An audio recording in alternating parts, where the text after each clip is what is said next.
The year is 1844. China is the largest and most populous civilization on Earth, like it has been for the past millennia. However, of this time, the Han Chinese bear no will over their own nation. Instead, the foreign Manchu barbarians have ruled China for the last 2 centuries under their Qing dynasty. Despite China being to its largest extent ever in their history, under the hood, disaster is coming. In the southern province of Jiangxi, a young and ambitious man has undertaken a rather peculiar aim. His tongue preached a faith not entirely unfamiliar to the Chinese. However, just as so, it was unheard of. He preached the faith of Christianity, but something about it was different. This young man was no preacher, no missionary, nor even a prophet. This man of the name of Xiuquan claimed to be the Son of God and the younger brother of Jesus Christ. With a persuasive tongue, Hong was able to gather a notable following within his village, however not without the dismay of many locals. Unchristian and traditional imagery was vandalized without bias, and this former teacher turned religious fanatic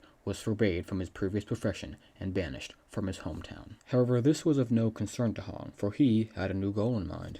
Over the next few years, Hong and his followers would travel to nearby cities to preach his new Christianity. This growing movement was of concern for the Qing authorities, not only for its heresy, but also for its violent temptations. This once mere religious movement appeared to be shifting to open rebellion. However, this was one of many of the resentful Chinese of the southern provinces, so in the grand scale of things, it was a mere statistic.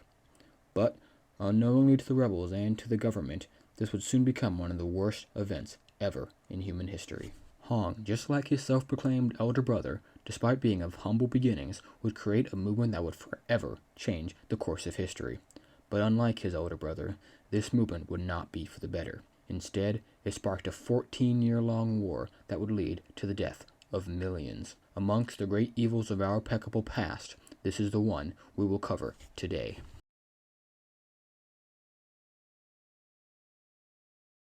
The China of the 19th century at surface level appeared to be in a prosperous age rather than a stagnant one. The territory of China was truly massive and diverse, and it was the largest it ever has been in Chinese history, spanning to the southwest deserts of Uighur and the mountains of Tibet, into the northeastern steppes of Mongolia and the Korean peninsula. Despite being under foreign rule, this is not necessarily bad, as having a unified China in the first place is by no means guaranteed. Furthermore, this dynasty is largely to contribute to China's territory and prosperity, as past partially foreign or entirely foreign dynasties of the Tang and the Yuan, respectively, have demonstrated. Likewise, this prosperity could have been shown within Qing China due to its massive population growth it experienced over their rule. It cannot be understated just how exponential China's population grew under the Qing. In the concrete establishment of the Qing by 1700, China's population was no more than 150 million. A century and a half later, by 1850, the dawn of the Taiping Rebellion, this would grow to upwards of 430 to 540 million people, making the Qing have well over a third of the planet's population. Whilst these numbers are rough estimates, a trend is still clear.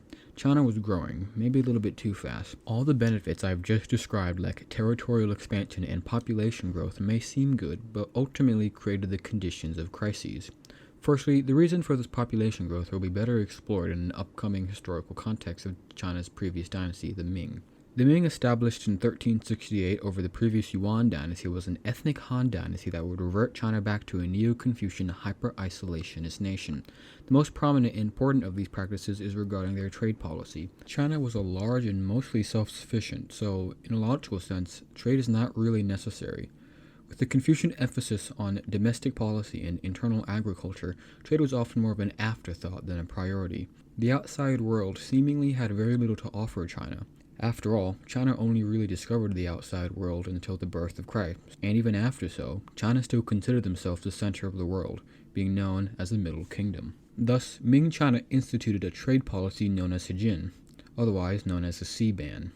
This heavily restricted trade with other nations. However, this policy would soon become untenable as China would come in contact with a trade partner that would drastically improve their economy. In 1375, Ming China inserted paper currency as their main source of exchange. Paper currency does have many benefits, but it does have several drawbacks, including inflation, counterfeiting, and instability. So paper money ceases production around 1450, and the Chinese attempted to use other forms of currency like silver. In the next century, they would soon find a near bottomless supply of silver, namely from the Spanish.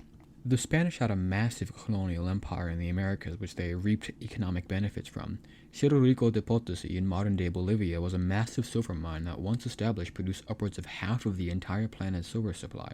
Along with other Spanish colonies in the Americas, Spain had a truly massive supply of precious metals. Finally, after centuries of isolationism, China has now found a trade partner that has goods they desire in abundance. In 1570, China abolished the Hanjian, and the next year they began their silver trade with the Spanish, restricting it to the port of Malana in Spanish Philippines. The Spanish would buy luxury goods like porcelain and silk from China, and in exchange, they would sell silver, which the Ming would then issue as their state currency.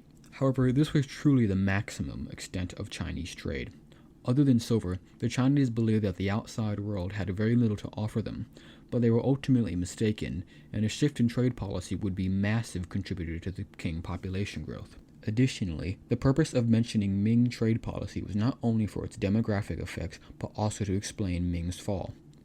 Because it was only a few decades in the increasingly globalized world of the early modern period that the Chinese would be dependent on said outside world. We don't give enough credit today, but globalization has been a process occurring for centuries, and much like today, falters in the economies of large nations can cause global catastrophe, with the Spanish and Chinese economies so intertwined by the 17th century that if one was greatly affected, then the other would be too. In 1618, Spain entered the disastrous 30 Years' War that would cause a major recession in their economy. With the Chinese economy so dependent on Spanish silver, without the constant flow of it, the Ming economy would be severely disrupted. A weakened economy meant a lack of funding for the military, and the people were now quickly questioning the dynasty's right to rule. This weakness meant that China was easy pickings for the people of the unguarded nomadic frontier, which time and time again conquered China outnumbered 100 to 1. This century was no different, as China faced humiliation by the Manchurians in their decades of long and bloody conquest. The Manchu conquest deserved their own video in the future, but let it be known that this was an incredibly destructive conflict that led to the deaths of tens of millions of people. From 1644 onwards, after the Manchus conquered Beijing and claimed the Mandate of Heaven, they would soon colonize and consolidate China until 1683 when they reached a remarkable height. From there on, the Qing dynasty would be firmly established as the legitimate rulers of China. However, just like the many dynasties that ruled before, the Qing would ultimately assimilate into Chinese culture. Over a few generations, the Manchus would adopt Chinese political systems and cultures, becoming largely indistinguishable to the Ming that came before them in many ways. But the intermediate period before the Manchus' assimilation in the early 18th century and their conquest is important for China, as without the internal focus of Chinese culture, the Qing was far more open to trade and introduction of outside goods. Despite the prior trade with the Spanish, China saw a remarkable lack of the introduction of New World crops.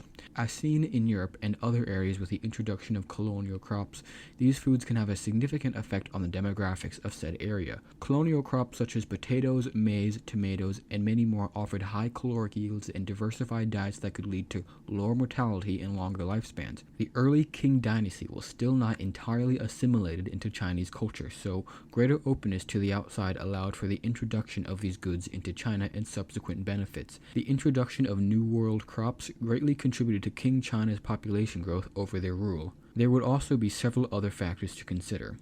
Firstly, under the Qing, especially in the 18th century and early 19th century, China was in a state of relative peace. Very few foreign wars or conflicts, as well as little to no internal rebellions, gave more security to the average person for their future, and thus promoted higher fertility rates. The Chinese have always been known for their great fecundity, and especially during times of peace, birth rates were some of the highest in the world. Also, without war, mortality was lower because of less military death, famines, and greater investments into domestic concerns. Secondly, Qing China also saw some agricultural expansions in both technology and settlement. Introduction of advanced agricultural technology from greater openness facilitated settlement of traditionally frontier areas of China, particularly areas like Yunnan in the south, Inner Mongolia, the island of Taiwan, and ironically enough, Manchuria. The Qing government offered incentives for internal migration, but more often than not restricted it against the Han Chinese. Despite the dismay of the government, massive migration occurred, making places like Manchuria itself majority Han by 1800, further assimilating the Manchurians. Also, coastal areas of China saw remarkable growth in urbanization, creating important modern cities like Hong Kong and Shanghai. Finally, there were several medical advancements that lower mortality and increase lifespans, particularly fighting against smallpox, a traditionally devastating disease. All the factors above facilitated the fastest population growth China has ever had up to this point. But recall the main reason for this whole tangent. Whilst the population growth is surface level good, in reality it often causes a Malthusian level crisis. This will be explored later in part 2, but keep in mind that 150 million to 400 million in the span of a century and a half is a growth rate unparalleled up to this point in history, and is bound to have negative consequences. As mentioned previously, the Manchu conquest deserve their own video, so as to not cannibalize them here, the conquest will be summarized. The Manchus by the late 630s were able to conquer or ally much of the neighboring Jurchen and Mongol tribes. With their border against the Great Wall of China and the Ming facing economic problems and internal rebellions, the time to strike was now. By 1644, Manchu banner armies were outside of the vicinity of Beijing, with the current Ming Emperor being trapped in his own imperial city. This was due to a massive rebel army in the south controlled by the charismatic leader Li Zhenjiang, also known as the Thunder King. Li Zhenjiang's army was the first to enter, leading to the last Ming Emperor with the claim for the mandate of heaven to hang himself in April of 1644. The rebels treated the new conquered cities with barbarity, leading to the king to find an opportunity to present themselves as liberators of China and claim the mandate. The king's army and Li's army met outside Beijing, and the rebels faced a humiliating defeat at the Battle of Xiuquan Pass, forcing a retreat away from Beijing. But before they left, they would pillage the city, further damaging their reputation. Thus, once Beijing was taken by the Manchus, they could claim the mandate of heaven and establish themselves as the legitimate emperors of China. With the king established as the legitimate rulers of China, they quickly incorporated existing Chinese bureaucrats in administration by keeping around rulers an integral civil service exam. Over the next few decades after 1644, the king would crush the remaining of Li's rebellion to the west and conquer what remains of the Ming in the south. Over that period, the Qing dynasty would establish suzerainty and tributaries of areas outside of mainland China, further legitimizing their claim. Whilst in some respects, especially in the first few years, the Qing were relaxed towards their new Han subjects.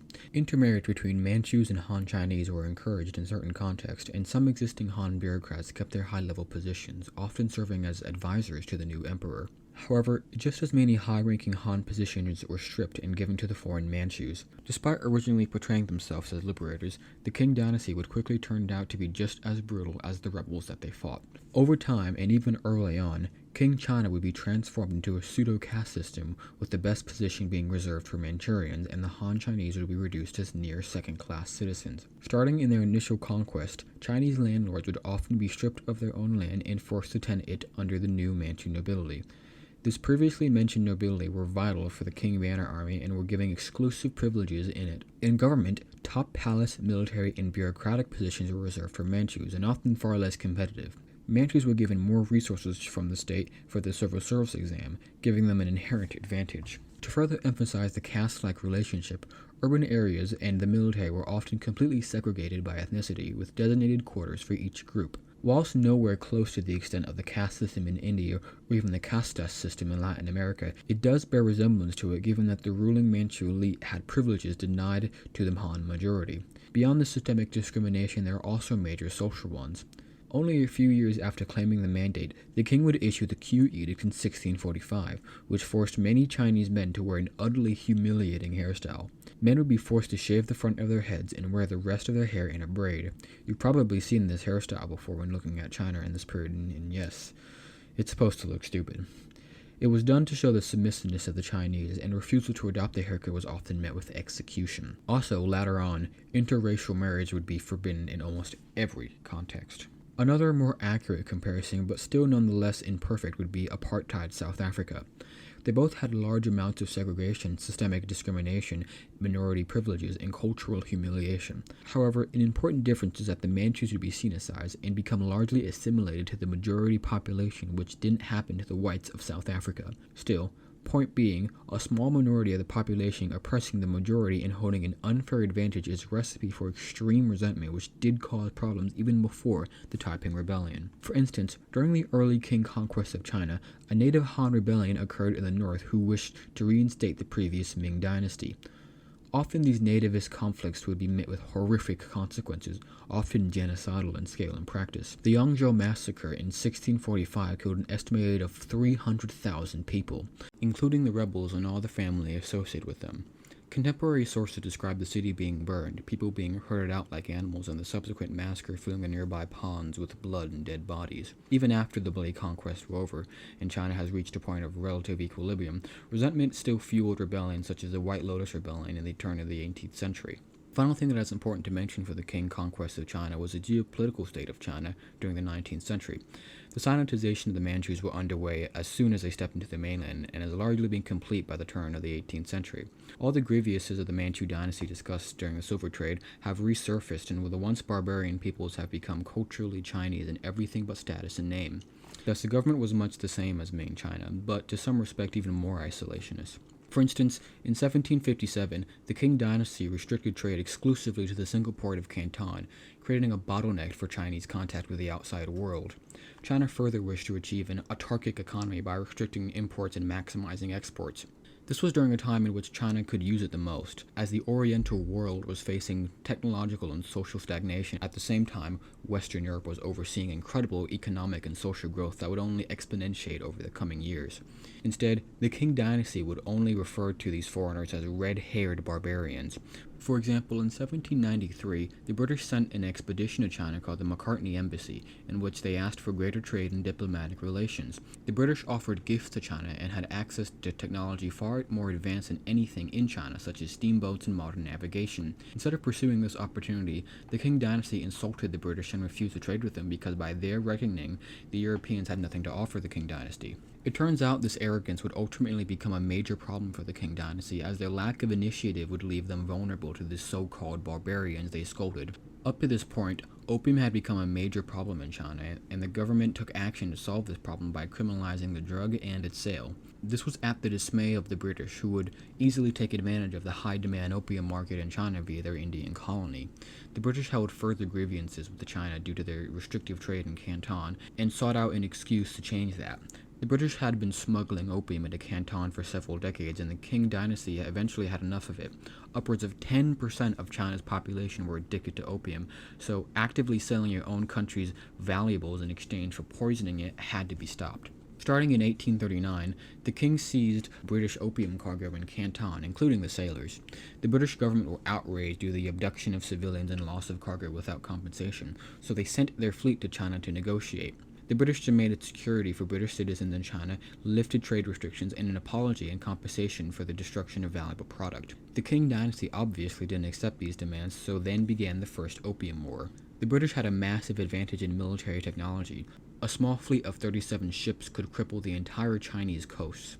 Ships would bombard the coast and the inland via rivers, and without a single army landing in the mainland China, the Qing dynasty were completely powerless. 3 years of unstoppable harassment made the king accept what would be known as the unequal treaties. The British gained several concessions from China, including ceding Hong Kong, opening 5 more ports for trade, and a massive sum of money for compensation. Furthermore, the British were allowed to continue the opium trade and were favored for all other kinds of trade with China. The Treaty of Nanking gave the British so much economic influence in China that they gained an informal empire in the south. While not directly controlled by Britain, much of China would fall under the sway and become economically dependent upon the foreign market. Such a profitable undertaking caught the eye of other advanced nations as well, warning nearby nations of the consequences of stagnation. This allowed for China's century of humiliation, where more advanced nations take advantage of China's lack of industrialization and large consumer market without issue. Countries such as France, Russia, Britain, Germany, and eventually Japan were able to carve out spheres of influence in China, in which the government had far less economic and political control. Whilst this process only began during the Taiping Rebellion, the causes of the dismemberment of China exposed weakness. Humiliated by foreigners in the Opium War, the Qing government's right to rule could be questioned, allowing for potential liberators to take power. In sum, China up to this point is overpopulated, oppresses their majority population, and has just been humiliated. These factors will lead China into a major crisis that will be attributed to the likes of a single man. On January 1st, 1814, a young boy named Han Xiuquan was born in the village of Fuyan Springs, right outside the city of Canton. Shortly thereafter, he and his family moved to Buan-Labu village nearby, where Hong would grow up. From an early age, Hong showed immense interest in pursuing an advanced education and possibly climbing up the ranks of the social hierarchy via the civil service exam. I've mentioned the civil service exam several times as of yet, but in case you are not familiar with it, then here is a brief explanation. The civil service exam was a government entrance exam for China used for well over 1,000 years. The exam was available to anybody, and passing the exam allowed people to enter the Chinese bureaucracy. Becoming a Chinese bureaucrat, otherwise known as a Mandarin, was one of the best ways for social mobility, and theoretically it was based on merit and allowed for the best leadership for China. The exam had its origins back to the Han Dynasty, but really began to take shape around the Sui Dynasty a few centuries later, primarily inspired by Confucianism due to its emphasis on competent and educated leadership.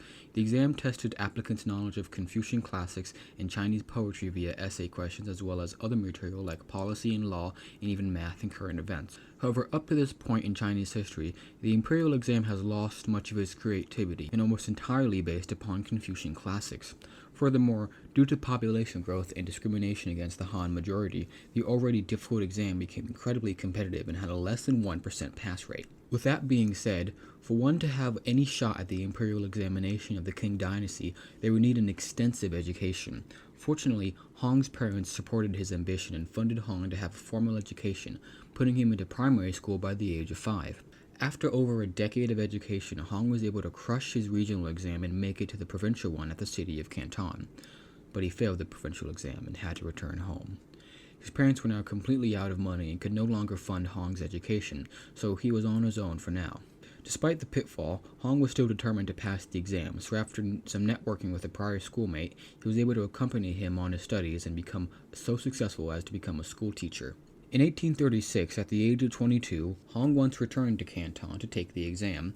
However, this is where some peculiarities begin to show. Whilst in the city, Hong met a certain Edward Stevens, a Christian missionary from Kentucky. Here, he was given pamphlets preaching the gospel, but Hong at the time didn't think much of it and tucked it aside. Well, unfortunately, Hong failed his exam again and returned home in humiliation. Third time's a charm, they say, so the next year Hong yet again returned to Canton to take the exam, and yet again, he failed. But this time the shame and humiliation were simply too much, and Hong fell into a mental breakdown, appearing extremely sick and was bedridden for days on end. During these dark days, Hong had a dream of a heavenly family that differs from his earthly one, notably a fatherly figure that claimed man were worshipping demons rather than himself, and presented Hong with their almighty sword to slay the hordes of devils. This heavenly family also included a mother, elder brother, wife, and son whom wanted social retribution as they punished the likes of Confucius for leading man astray. After the strange fever dream, Hong recovered from his mental instability and in fact appeared to be livelier than he was previously. He returned to his teaching job and became a well-respected figure in his area for his kind demeanor and diversified teaching. In 1843, Hong finally brought up the courage to take the exam one more time, and of course, he failed. On the verge of another mental catastrophe, Hong looked around his life for potential closure, and there he saw the mysterious pamphlets given by a foreigner many years ago. With a new Christian understanding, Hong began to interpret his strange fever dream in a different light. His heavenly father wasn't some ancestral father, but instead was the Father, God himself. Therefore, his elder brother must be Jesus Christ, and just like him, Hong was another son of God. The demons that God has tasked Hong to slay must be the barbarian Manchus for isolating China from the good word of the Lord. Additionally, the reason for Confucius's punishment is similar, as he strayed China away from true salvation. Thus, as a second son of God, Hong now had a different goal in mind. And here we are back at the intro. Hong would spread the word, destroy traditional imagery, and gain a militant following. Although, to be partial, much of the first few years of Hong's mission following 1844 were small in scale, as he mainly saw support from his family and spent most of his time studying the Bible. Of his family that converted, a particularly notable figure is Fang Yuxian, who partnered with Hong and would become instrumentally important for the Taiping's success. Fang, during much of Hong's mission, acted as second in command, and early on they would preach in separate cities to convert as many people as possible. Fang would also be important because in 1847, after Hong went to a meeting with a local Chinese Christian organization and allegedly received a baptism, he would then reunite with Fang in a separate city to create the Society of God Worshippers. Joining forces with local Christian groups, the God Worshippers exponentiated Hong's mission, and they grew in numbers quickly. It's also important to note that due to the aforementioned demonic view of the Qing government and rather socialist aspects of the movement, the God Worshipper Society appealed to the impoverished and oppressed peasants of China for more than just religious reasons. Anyhow, with more resources, Hong also began to draft his own version of the Bible, being known as the Taiping Bible, starting in 1847. But still, even up to the years of 1850, the Society of God Worshippers were small in scale compared to the many other problems the Qing government faced. However, that would soon not last for much longer.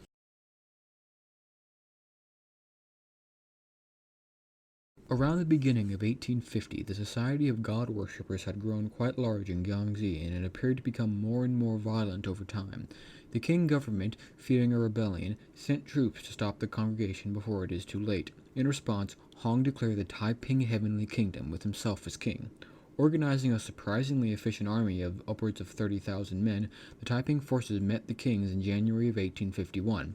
The first fighting of the Taiping Rebellion had just occurred, and despite leaving several thousands dead, it would come nowhere close to what was in store for the future. The Taiping forces were able to repel the Qings out of the province of Guangxi and quickly took advantage of their weakness and marched out of the province. Moving up north, the Taiping forces marched upon cities as their ranks only grew in numbers. With each and every single city captured, the army only grew in size and organization. Interestingly enough, it's arguable that the Taiping army was at least more confident than the Qing army by quite a significant margin, as in the early stages in the war, each city captured gave the Taiping forces more generals and warlords to organize their army. Also, the Qing government were dealing with other rebellions simultaneously and would eventually face another conflict with the Western Europeans a few years after the Taiping Rebellion first started. Thus, by 1853, the Taiping army had numbered in the millions and was capable of taking some of China's most strategic locations. The most important would be the Yangtze River Basin. The Yangtze River is one of China's most important rivers, and much like the Yellow River in the north, the Yangtze River is the life force of southern China for supplying it with valuable irrigation. Additionally, due to southern China's wet, subtropical climate, rice agriculture was optimal there, making the basin the heart of China's food supply. The Grand Canal allowed for the basin to supply the rest of China with southern rice, so control over the river and its infrastructure provides an invaluable economic and military advantage in this war. That is the reason why the Taiping forces headed north to control this point of interest. Once they reached the river, they headed east to the delta where they could better control it, as well as find many developed cities for greater recruiting. The most important of these cities would be Nanjing, right outside the mouth of the Yangtze. In March of 1853, the Taiping laid siege to the city and quickly captured it. From there on, Nanjing would be the capital of the Heavenly Kingdom, and it would be aptly named the Heavenly Capital. This marked an important change for the war in the Heavenly Kingdom, as Hong would be able to consolidate his conquest and create an elaborate bureaucracy and military, often with generals serving as provincial leaders. But soon after this reorganization, he withdrew from politics and lived a life of luxury in Nanjing. Especially from here on, much of the Heavenly Kingdom's interesting policies were enforced, and they deserve some brief attention. The destruction and replacement of traditional Chinese imagery were common beforehand, but now it was systemic, as Confucian and Buddhist monasteries and libraries were burned and temples were converted into churches. Anyone caught selling such idolatry would be met with execution. As mentioned previously, the Taiping Kingdom had many socialist aspects, none more apparent than their land redistribution. Thus, just as many people who fanatically joined the Taiping forces were instead horrified by its destruction of Chinese culture. However, the most interesting of these policies of the Heavenly Kingdom was gender relations, as it was inherently contradictory. For instance, the Taiping actively advocated for gender equality, which in some respect they did upheld, seen with several leaders of the Taiping military being women, and the abolition of foot binding. But at the same time, they instituted intense gender segregation and even discouraged intimate relations between husband and wife. Finally, private trade was almost exclusively banned. Particularly opium was cracked down given its societally poisonous effect. The only trade that the kingdom conducted was that of military goods bought by the state. Small modern arms and munitions were smuggled in en masse, and captured cities were forced to produce military goods. In essence, the Taiping aimed for a complete reorganization of Chinese culture, politics, economy, and society, which garnered many attractive and disturbing motivations for how the Chinese people shall sway. With that being said, another important development from the capture of Nanjing was the war plan to conquer the rest of China. Organized by Hong shortly after his departure from politics, it was a simple plan to launch two expeditions to consolidate China. Firstly was the northern expedition, aimed at capturing the imperial city of Beijing, creating a remarkable blow towards the Qing dynasty. Secondly was the western expedition, which was to follow downstream of the Yangtze River to capture more cities and completely control the basin. Both expeditions would be able to effectively encircle China, creating an easy path for victory for the rebels. Up to this point, the Taiping have already accomplished great success for their goals and have achieved the general support of much of China, but over time, cracks would begin to show, and the streak of accomplishment would not last for much longer. Whilst the northern and western expeditions were good in concept, they ultimately failed in practice. This was mostly true for the northern expedition, which resulted in a complete failure for the Taiping. With the intent to take Beijing as fast as possible, the Taiping forces moved with very little supply and refused to take any well-defended cities. Without much supply, the many battles with the Qing army along the way were incredibly deadly, and the Taiping numbers quickly dwindled. Despite some hiccups along the way, the Taiping army did close in the vicinity of Beijing, but ended up making a fatal mistake. Instead of attacking the city, they instead tried to take the nearby city of Tianjin. The siege lasted much longer than expected, and it gave the king enough time to receive reinforcements from Manchuria to stop the army. This spelt doom for the northern expedition, as they were defeated at Tianjin and forced to retreat. By 1855, almost all the Taiping army dedicated to the northern expedition had been completely wiped out, marking a decisive blow towards the Taiping. Meanwhile, the western expedition only saw limited success. They experienced intense opposition and violence along the way and never reached as far as they were supposed to. Whilst it captured most of the Yangtze River, it still was not without great cost towards the Taiping. However, these were only external problems, as internally, Hong's withdrawal from politics marked some significant challenges. The legitimacy of Hong's claim as brother of Jesus Christ was contradictory to his actual actions. Upon his political retreat, Hong left much of the inner workings of the kingdom to high-ranking and trusted warlords. He would then take advantage of his successful rebellion and fanatical worship of himself in unbecoming ways. He truly did live like a king, not like the humble Christ, but instead in secular decadence. Locked in his mighty palace in Yanjing, Hong would live in extreme luxury, surrounded by his many concubines acting within his own personal harem. The hypocrisy is truly unmatched, as a so-called son of God acting in such an impulsive and impious manner did garner some questions. Furthermore, as mentioned, he himself discouraged intimate relations between husband and wife, but son and god and concubine is apparently fine. Just like the many Chinese emperors before him, such a luxurious life can separate you from reality. Surrounded by eunuchs and harems, the emperor denounces the problems presented by his bureaucrats and proclaims that heaven will prevail. It is only when the barbarians begin to scale his imperial palace that the emperor realizes his grievous mistake, and the empire is doomed. Hong is no different, and upon the Taiping beginning to lose the war, Hong would only insist upon divine intervention from his so-called father. This lack of initiative and hypocritical actions of the Taiping's king led to the questioning of his legitimacy and the lack of competent leadership within the kingdom. An example of just how detrimental Hong's behavior had caused was the 1856 Tianjin incident. One of the highest-ranking generals within the Taiping army heavily criticized Hong's hypocritical actions, claiming that he instead spoke the word of God. This man's name was Yang Xiuquan, and he had only grown in power and respect within the heavenly kingdom. Hong feared a potential mutiny, so in June of 1856, after Yang has gained too much independence away from Hong's leadership, he ordered him, his generals, and his men to the capital. There, Hong would order the assassination of Yang and his family. Anyone loyal to Yang or associated with him would also be killed without hesitation. Even one of the generals named Wei, who had conducted much of the assassinations, would be killed a few months later by Hong as he yet again feared too much power of his generals. These internal squabbles cost the Taiping many resources and good leadership, all because of the original Messiah was acting in contradictory ways. Perhaps if Hong kept his holy personification, he would have maintained a fanatical following and potentially lead to the Taiping's success, but instead he degraded into a decadent despot which hurt the legitimacy of his own rule. 1856 marked another important date for the war, as the Qing dynasty would yet again face war with the Europeans. Because of the execution of a French missionary on a British-registered ship, both Britain and France declared war on the Qing dynasty in 1856. Then the Second Opium War would start, and just like the first one, the Qing dynasty would be no match for the advanced Westerners on their doorstep. This Western intervention initially helped the Taiping, as their enemy now had to divert resources to another war instead of fighting off the rebellion. This gave the Heavenly Kingdom some much-needed breathing room to recover from their failed northern expedition in the 1856 Tianjin incident. However, the Second Opium War gave the Europeans some insight into the situation in China, and they were none too happy. Despite being fellow Christians, the Europeans did not see the Taiping as brother-in-arms. When the rebellion first started, Hong asked for help from the Europeans, but both the British and the French refused. There are two main reasons for this. Firstly, if the Heavenly Kingdom won over the Qing dynasty, they would not be obligated to the same concessions made by the king during the First Opium War. This would especially be detrimental to Britain, as the Taiping already had incredibly restrictive trade and banned the sale of opium.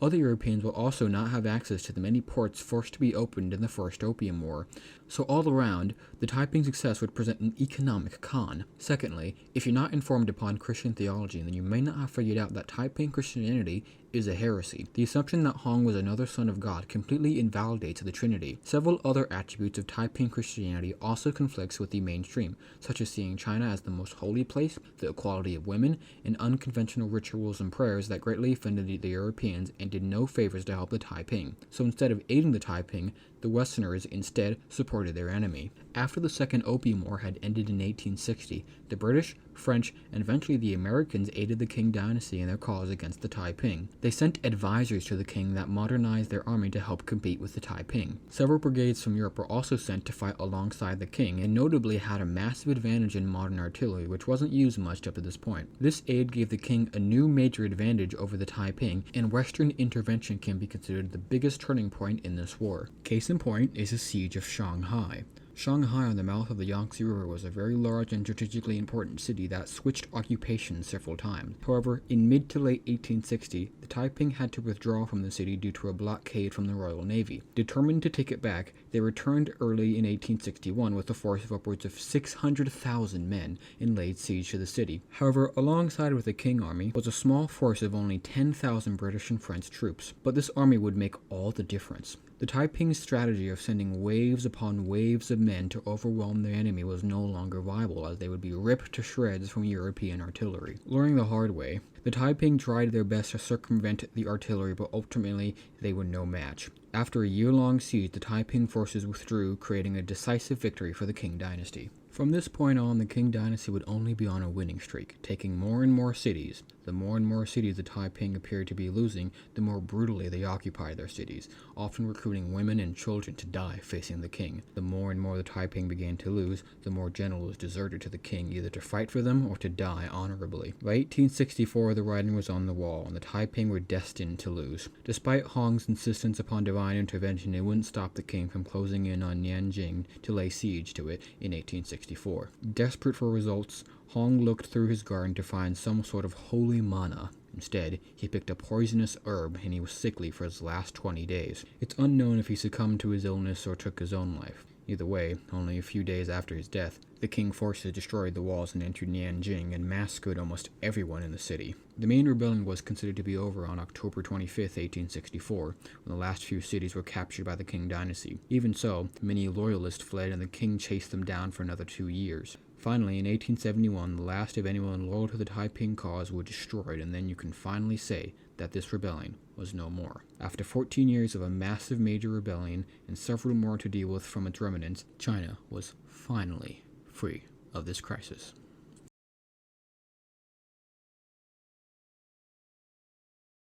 The Taiping Rebellion is one of the worst man-made events ever to happen in human history. It's generally considered the third deadliest war in history, just behind the Mongol conquest and World War II, but above the previously mentioned Manchu conquests. Whilst numbers do vary, it's generally agreed upon that the rebellion claimed the lives of around 20 to 30 million people. To put that into perspective, that means that the Taiping Rebellion killed more people than World War I, or around the population of California in 1990.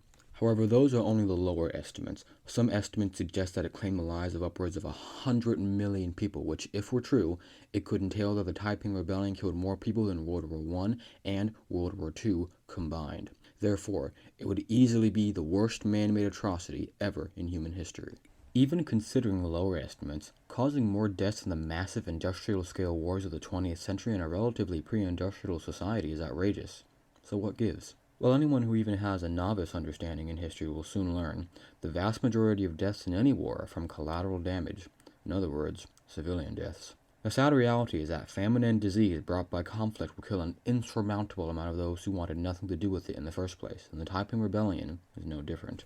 However, when speaking of the world wars, to some extent it is a useful comparison, particularly regarding the total war and mobilization of a nation. As mentioned, upon a city's capture, the Taiping rebels would demand a mass recruitment and arms manufacturing in the city. By the end of the war, it wasn't uncommon that women and children would be recruited to the Taiping cause in a desperate act of defiance. And just like the World Wars, many unlucky cities would be completely destroyed, either reduced to rubble or turned to ghost towns. Without modern artillery, gunpowder weapons, and engineering, cities would often be sieged for years on end. The resulting sieges would starve out civilians, and in many cases, widespread cannibalism has been confirmed. Then often massacres of starving citizens would be carried out, and the Taiping rebels, seeing the Manchus as demons, would specifically target them. In revenge upon a city's recapture, the king would murder anyone affiliated with the Taiping. Even if you were lucky enough to escape the cities caught in the war, you were often still not safe. Hundreds of thousands fled to cramped refugee camps with horrible sanitation. As a result, fleeing civilians were at the mercy of relentless diseases that could spread rapidly. However, this was only at the urban level. Rural populations were just as impacted, if not more so. If you recall, one of the biggest goals of the Taiping rebels was to consolidate the Yangtze River Basin. With its capture, the Taiping would have easy access to its massive population, economic production, and importantly, they would have consolidated China's breadbasket. Because of this, it was the most fought-over area during the war, especially around the river's delta. As a result, the war completely destroyed the basin. Both sides employed scorched earth tactics against one another to starve each other out. Often areas would be razed multiple times over as they switched occupations. Many places along the delta lost upwards of 90% of their population due to ensuing famines and migration. And as said, refugees aren't safe either, as disease-ridden camps also claim the lives of many. In essence, the Yangtze River Delta was completely depopulated due to the war. One of the wealthiest and most important regions in China was reduced to nothing but scorched earth and ghost towns. But this is only the regional basis. Much of the rest of the basin experienced similar destruction that caused nationwide famines. Scorched earth drastically reduced rice production, and destroyed infrastructure led to grain not being exported to the rest of China. Particularly the Grand Canal, which has been used to supply northern China with southern rice for hundreds of years, was severely disrupted during the war, and thus China experienced horrifying nationwide famines that killed tens of millions. This is often where the higher estimates get their numbers from, because the amount of deaths caused by the war-induced famines could easily be in the ridiculously high margins. China, after the Taiping Rebellion, would be forever changed. On the lower estimates, they lost around 10% of their population. On the high ones, they lost almost a quarter of their population. The next century post the Taiping Rebellion had not been kind to China. Western powers continued to partition China in their own spheres of influence. They yet again faced another major rebellion in the 1890s. The Qing dynasty collapsed in 1912, marking the end of thousands of years of Chinese imperial rule. China would yet again face a civil war as rival warlord states would attempt to reunify China. In the middle of this conflict, China would be humiliated and raped by the invading Japanese during World War II. Japan committed unspeakable crimes upon China and killed upwards of 20 million people, making it the second deadliest front in World War II. Out of the ashes of civil war and foreign invasion, the most brutal state will come out on top, and that state was Communist China under Mao Zedong. China yet again committed another self-inflicted atrocity under Mao. His great leap forward in attempts to modernize China has only ended up in famines that killed 40 million people. At the end of the day, the Taiping Rebellion put China under a dark path. China's century of humiliation killed millions for what? The Taiping Rebellion killed millions for what? Why did this even have to happen? Well, stay tuned for our next video. This has been Analyzing the Evils of History. Thanks for watching, and have a great day.